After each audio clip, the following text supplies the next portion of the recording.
বাংলাদেশ প্রসঙ্গে আবারও আসবো, কারণ বাংলাদেশে আবারও সরব হয়েছে ইসলামপন্থী সংগঠন হেফাজতে ইসলাম।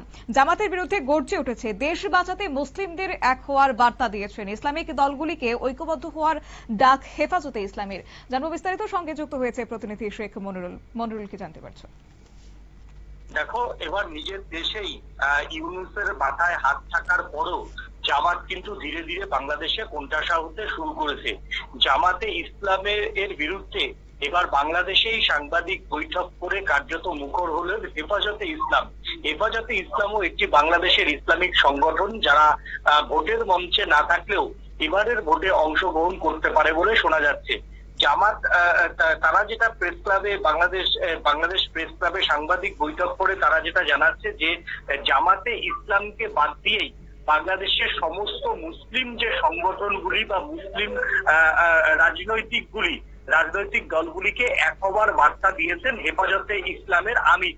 জামাত ছাড়া সমস্ত দলগুলিকে এক হতে হবে বলে জানিয়েছেন বাংলাদেশে আমির আল্লামা মহিবুল্লাহ বাবুল গীর। তিনি বলেছেন জামাতের ইসলাম আর বাংলাদেশের ইসলাম এক নয়।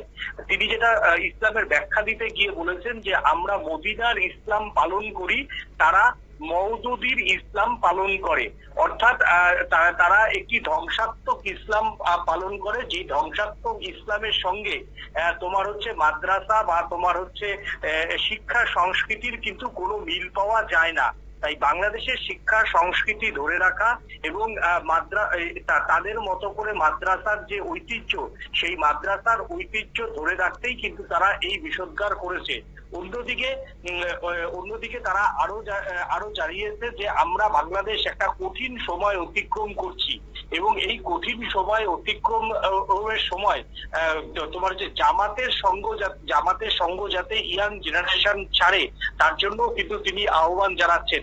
না হলে বাংলাদেশে যেভাবে ইসলামের প্রত্যেকদিন অবমাননা করা হচ্ছে তা নিয়েও কিন্তু জামাতের খোরাখুরি কিন্তু তোমার হচ্ছে সমালোচনা করেন এই ধর্মীয় সংগঠনটি। এক কথায় বাংলাদেশের জামাত যখন তোমার হচ্ছে ক্ষমতার অলিন্দে আসার স্বপ্ন দেখছে, তারা আগামী দিনে দেশ চালাবে এইরকম যখন স্বপ্ন দেখছে, ঠিক সেই সময়তেই কিন্তু তাদেরই দেশের একটি মুসলিম সংগঠনের এই মত কিন্তু নিশ্চয়ই জামাতকে আরো অনেকটা কোণঠাসা করে দেবে বলে মনে করছেন রাজনৈতিক মহলের একাংশ। ধন্যবাদ। অর্থাৎ ধর্মের নামে রাজনীতি করে দেশে অস্থিরতা ছড়াচ্ছে জামাত ইসলাম এবং দেশের স্বার্থে সব ইসলামিক দলগুলিকে ঐক্যবদ্ধ হওয়ার ডাক দিয়েছেন এবার হেফাজতের নেতারা। তবে তাদের আহ্বান যে ইসলামকে রাজনৈতিক হাতিয়ার না বানিয়ে মুসলিম সমাজ ঐক্য ও নিরাপত্তার জন্য কাজ করুক সব দল। সমাবেশে দেশ বাঁচাও ইসলাম বাঁচাও স্লোগানে মুখরিত হয়েছে এদিন। এবং বাংলাদেশের রাজনৈতিক প্রেক্ষাপটে হেফাজতের এই অবস্থান নতুন সমীকরণ তৈরি করতে পারে বলে মনে করছেন এবার বিশ্লেষকরা। নিয়ে নিচ্ছি ছোট্ট একটি বিজ্ঞাপন বিরতির। সঙ্গে থাকুন।